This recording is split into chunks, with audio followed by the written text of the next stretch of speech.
Bonjour mes amis, développer son empathie amoureuse, voilà une chose qui est très importante si nous voulons vivre une vie sentimentale riche et pleine, un couple où nous avons l'impression de progresser ensemble, mais dans la liberté de chacun, parce que nous sommes deux personnes différentes et nous devons je dirais, continuer notre propre chemin de vie. Notre chemin de vie ne doit jamais se fondre dans le couple. Et ça, c'est important. Comme on dit, un couple, c'est 1 plus 1 égale 3. Il y a moi, toi, le couple. C'est pas 1 plus 1 font 1, c'est-à-dire qu'il n'existe plus que le couple. C'est le meilleur moyen à un moment de se sentir enfermé, de se sentir étouffé, et puis de tout faire exploser. C'est sûr que il faut aussi avoir un chemin, il faut avoir une identité, il faut avoir une estime de soi. Et malheureusement, trop de gens manquent d'estime d'eux-mêmes et se servent du couple pour essayer de donner du sens à leur vie. Et ce n'est pas le but du couple. Ça y participe, mais ce n'est pas la finalité. Alors revenons sur le sujet, l'empathie amoureuse. Mais qu'est-ce que c'est l'empathie d'une manière générale? C'est la capacité de se mettre à la place de l'autre tout en restant à sa place. C'est ce qu'on attend souvent d'un professionnel de l'accompagnement, c'est d'être empathique, c'est-à-dire, voilà, on étudie les personnalités, on étudie des choses, on se met à la place du client et je ne suis pas en train de projeter sur le client qu'est-ce que je ferais moi. Ça, c'est important. Il y a des gens qui sont dans la sympathie, c'est-à-dire que non seulement ils se mettent à la place de l'autre, mais ils oublient de rester à leur place, ils se négligent, et là aussi, ça n'ira pas. Je rencontre, et j'ai quelques personnes en ce moment en consultation qui viennent, autant des couples que des personnes seules, ou des personnes qui sont au début de relation, et qui ont peu d'empathie et qui doivent progresser dans ce domaine. C'est-à-dire des gens qui sont en train d'interpréter, de projeter leur attente sur l'autre, et fin de compte, si l'autre fait pareil, eh bien ça crée vraiment je veux dire, des mésententes et des conflits. En disant ça, je suis pas en train de penser en même temps à, si je peux donner un exemple, à cette personne qui est une femme, elle est en relation avec un homme, si je prends un exemple, et c'est un début de relation, et elle manque d'estime d'elle-même, elle a un peu peur, donc elle a besoin d'être rassurée, mais cet homme, c'est quelqu'un qui fait du sport, qui va dans les clubs de sport. Et il prend des photos, quelquefois dans les clubs de sport, ils ont une page Facebook, et puis ces photos vont sur la page Facebook. Et voilà, il y avait des photos et il y avait d'autres personnes, d'autres femmes surtout. Et fin de compte, cette femme qui voit cet homme en photo avec d'autres femmes autour de lui, des photos normales, mais ça suffit pour déclencher son angoisse, et elle a interdit à cet homme de se prendre des photos, voire même de retourner dans son club. Et forcément, quand on commence à interdire à l'autre quelque chose parce que ça nous angoisse, ça nous fait peur, eh bien l'autre n'accepte pas. Alors il y avait une mésentente et on est proche de la rupture. Parce que chacun projette. Elle projette sa peur sur l'autre en lui disant je t'interdis de faire ça. Et puis lui, il est en résistance, c'est normal, et il dit non, moi je n'arrêterai pas, c'est ma passion, tout ça, c'est mes amis. Et je continue, forcément, on ne peut plus s'entendre, on ne s'écoute pas.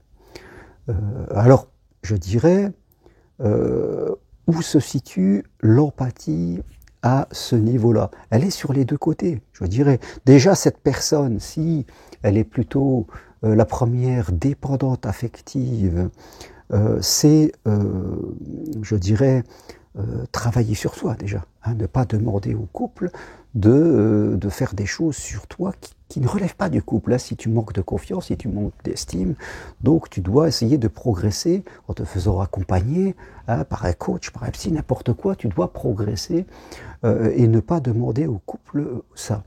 Elle aurait dû, je dirais, comprendre que son ami, c'est sa passion, et que, en se mettant à sa place, hein, parce que je rappelle, l'empathie, c'est la capacité à se mettre à la place de l'autre, comprendre que son ami, eh bien, sa passion, c'est le sport, c'est son club, et interdire à quelqu'un quelque chose, c'est forcément le mettre en résistance et le mettre en réaction.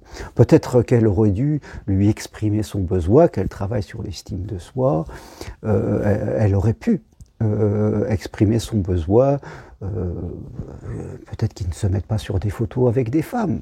Et encore, il n'y avait aucun problème, c'était juste des photos amicales. Donc, elle n'aurait pas dû interdire à l'autre. Elle n'aurait pas dû interdire à l'autre. Elle aurait dû peut-être donner son mode d'emploi, c'est-à-dire, voilà, quand on est en couple, on peut avoir des blessures et c'est bien de les partager en expliquant à l'autre. L'autre aussi aurait pu, je veux dire, il est en relation avec quelqu'un, il aurait pu se mettre à la place de sa compagne, s'il avait su peut-être qu'elle manquait de confiance et que une simple photo avec des amis et des amis femmes, ça aurait pu déclencher quelque chose, il aurait pu dire bon, je le fais pas parce que j'ai pas envie de lui créer une angoisse. Vous voyez. Donc tous les deux à un moment ils étaient sur la défensive et forcément ça crée une mauvaise communication. Presque une rupture. Et là, nous essayons de récupérer l'affaire. Donc, j'ai très souvent des gens qui savent ce que c'est l'empathie, ils en parlent, mais dans le fond, quand ils recommencent un couple, eh bien, ils ont tendance beaucoup à projeter, à être sur la défensive. Je veux dire, on a des demandes, on a des attentes, on parle mal, et, fin de compte, on détruit une relation qui peut-être aurait pu bien fonctionner. Rappelez-vous, mes amis, que quand on a 40, 50, 60 ans, peut-être que ça fait quelques années qu'on est tout seul.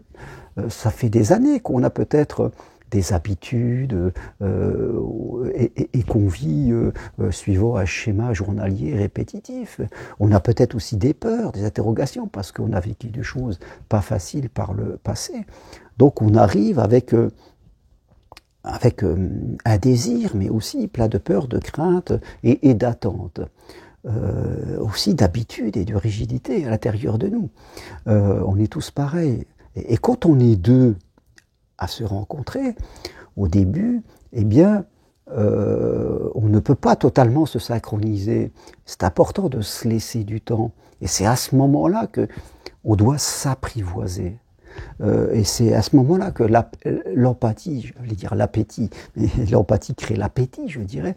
L'empathie est importante, c'est-à-dire qu'on va essayer de comprendre le mode d'emploi de l'autre, de comprendre ce qui lui fait du bien, puis ce qui lui fait du mal.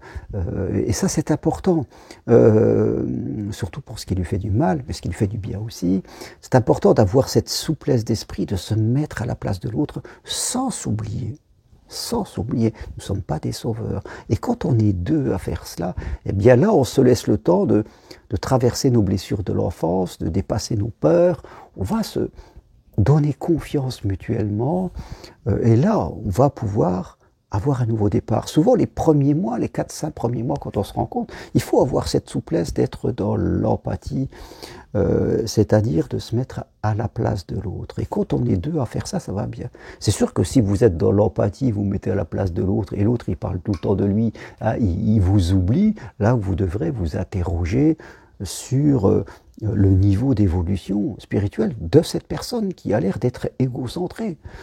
Et si vous continuez dans cette histoire à toujours penser à l'autre et que l'autre il pense aussi à lui, que vous continuez malgré ça, que vous recevez rien, là ça veut dire que vous aussi vous avez peut-être un problème à régler au niveau de comment vous vous positionnez en amour, comment vous communiquez, hein, et vous tombez dans la dépendance négative et ça va vous interroger. Donc oui, l'empathie est primordiale.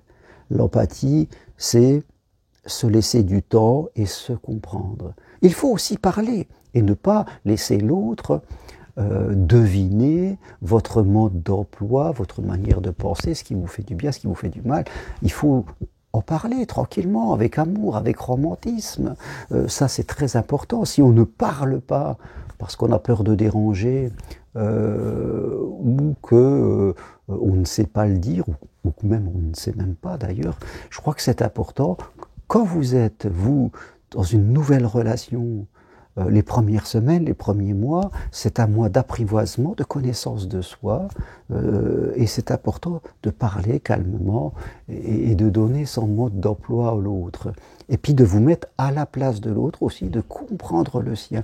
Et c'est cette empathie, tout en restant à votre place, hein, qui va permettre à la relation, tout doucement, hein, comme deux danseurs qui n'ont pas dansé depuis longtemps, eh bien de trouver votre pas. Et là, ça va commencer à devenir intéressant. Mais si d'entrée, vous ne faites pas ça, vous êtes à votre place, vous regardez l'autre, vous êtes trop dans l'analyse, vous ne parlez pas assez, vous ne donnez pas votre mode d'emploi, forcément, ça va coincer à un moment ou à un autre. Donc, c'est important d'évoluer dans cette empathie avec l'autre.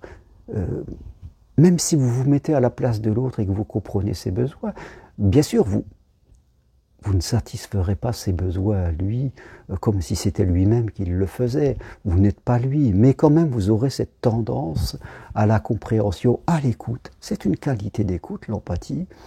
Et là, vraiment, vous allez vous donner des chances d'avoir cette synchronisation que vous recherchez. Et des fois, il faut un peu de temps. C'est toujours fragile. Mais arrêtez surtout de projeter vos attentes, de projeter vos peurs, de faire continuellement de l'autre des demandes pour qu'il change, pour qu'il progresse. Arrêtez d'être silencieux, de ne pas parler ou juste par des jugements et des critiques. Parce qu'en étant comme ça va être très compliqué pour retourner dans la vie sentimentale et retrouver quelqu'un. Parce que l'autre forcément est différent, il a une autre histoire, une autre façon de penser, et ça vous devez prendre le temps de le développer, de le comprendre, et ça c'est ce qu'on appelle l'empathie amoureuse. Merci à vous. Si vous voulez aller plus loin et qu'on parle de votre histoire, de là où vous en êtes, peut-être en couple ou peut-être seul ou peut-être en début de relation, eh bien prenez une consultation avec moi à distance, en visio, de chez vous. Suivez mon programme En route vers l'amour et vous verrez, je vous apporterai des clés pour sortir de cette solitude que vous ne voulez plus. C'est possible pour toute personne qui veut investir sur soi. Quelque part, venez marcher sur le chemin de Compostelle en juin, en juillet, en septembre. Investissez sur vous plus que sur le matériel, parce que la vraie sécurité, le vrai bonheur, il est en vous. Il n'est pas en votre téléphone, il n'est pas en votre voiture, il n'est pas dans votre argent à la banque, il n'est pas dans vos habitudes qui vous enferment. Voilà, il faut être dans le cœur, et quand on est dans le cœur, on est dans la vie. Vous êtes sur la terre pour vivre votre vie pleinement et être heureux en amour. C'est vous l'architecte.